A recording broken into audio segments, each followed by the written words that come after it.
क्या हुआ? तुम इतने गुस्से में क्यों हो आज? क्या बताऊँ तुम्हें, मेरे घर 2 दिन से गांव से कई सारे मेहमान आए हुए हैं। मैं तो परेशान हो गया हूँ उनकी सेवा करते करते। हाँ, सही कहा, मेहमानों की तो बहुत खातिरदारी करनी पड़ती है। अच्छा हुआ मेरे घर कोई नहीं आता। भोला, रमन, चलो आओ, तुम भी सबके साथ बैठ जाओ। आज हम क्या सुनेंगे गुरुजी? बच्चों, आज हम शिवजी के एक भक्त की कहानी सुनेंगे और कहानी खत्म होने के बाद तुम सब मुझे बताना कि तुम सबने इस कहानी से क्या सीखा। ठीक है गुरुजी। एक समय की बात है, जबलपुर नाम के गांव में सेवक लाल नाम का एक शिवजी का भक्त रहा करता था। जैसा उसका नाम था वैसे ही उसके गुण थे। वो आते जाते सबकी सेवा किया करता था और उसके इसी गुण की वजह से सारे गांव वाले उसका मजाक बनाते थे। हाँ, ये देखो, आ गया सेवक कुमार। इस बार भी अपनी सारी फसल घर आए अपनी बहन को दे दी इसने और खुद वैसे का वैसा ही रह गया, बेवकूफ कहीं का। सेवक लाल निश्चल मन से सबकी सेवा किया करता था और रोज मंदिर जाकर शिवजी की पूजा करता था और उनसे विनती करता था कि हे महादेव, मुझे भी आपकी सेवा का मौका दे महादेव। आप मेरे घर पधारे, मैं आपकी खुले दिल से सेवा करना चाहता हूँ। मैं रोज आपके पास यही विनती लेकर आता हूँ महादेव। सेवक लाल, मैं तुम्हारी विनती स्वीकार करता हूँ। मैं तुम्हारे घर अवश्य आऊंगा। महादेव, मैं अभी जाकर आपके मेहमान नवाजी की तैयारी करता हूँ महादेव। सेवक लाल जल्दी जल्दी अपने घर जाता है, अपने घर की अच्छे से सफाई करता है, अपने घर का कोना कोना सजाता है, घर के बाहर खूबसूरत फूलों का तोरण लगाता है, रंगोली बनाता है, शिव जी के लिए भिन्न भिन्न प्रकार के भोजन तैयार करता है और आसन भी लगाता है शिव जी के आराम के लिए। सारे गांव में ये बात फैल जाती है कि सेवक लाल के घर शिवजी आने वाले हैं। सब लोग उसे तरह तरह की सूचनाएं देने लगते हैं।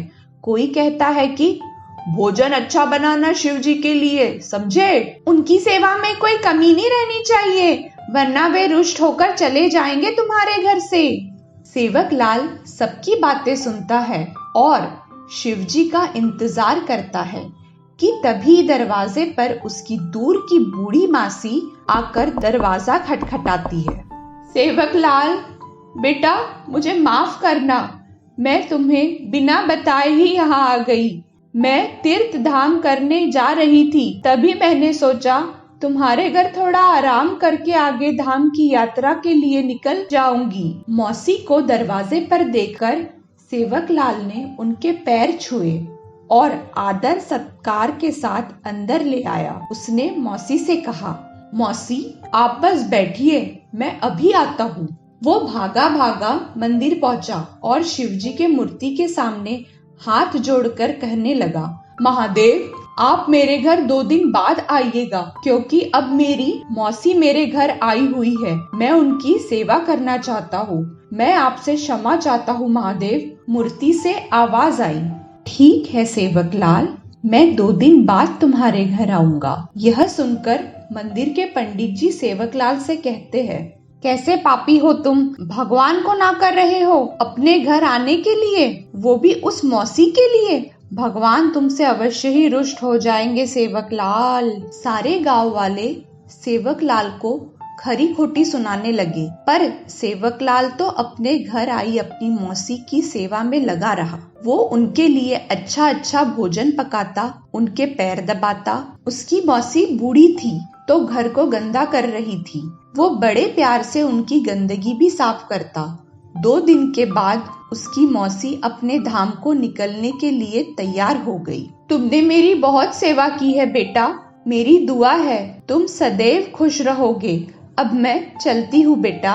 बूढ़ी मासी के जाने के बाद सेवक लाल फिर से शिवजी के पधारने की तैयारी करने लगता है। उसने घर को साफ करा, रंगोली बनाई और भोजन भी तैयार करने लगा। वो शिवजी के मंदिर के रास्ते से जा ही रहा था कि उसे एक साधु मिल गए जो धूप में बैठे हुए थे। उसने साधु को प्रणाम किया और पूछा, हे साधु महाराज, आप यहाँ धूप में बैठे हुए हैं, क्या बात है? हम अपने आश्रम की ओर जा रहे थे बेटा, तो सोचा कि यहाँ पेड़ के नीचे बैठ के क्यों ना थोड़ा आराम कर ले। आप मेरे घर पधारे महाराज, मुझे आपकी सेवा का मौका दे। सेवक लाल साधु महाराज को अपने घर ले आया और शिवजी को इस बार भी अपने घर ना आने को कहा।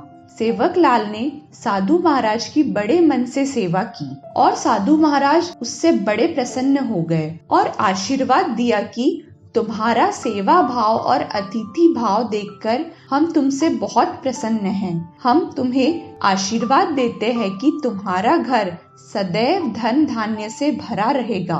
वत्स, अब हम चलते हैं। साधु महाराज के जाते ही सेवक लाल जल्दी भागकर शिवजी के मंदिर जाने लगा और रास्ते में सारे गांव वाले उस पर ताने कसने लगे। अब तो शिवजी तुम्हारे घर आने से रहे सेवक लाल, कैसा पापी है, मेहमानों के लिए शिवजी को रुष्ट कर दिया।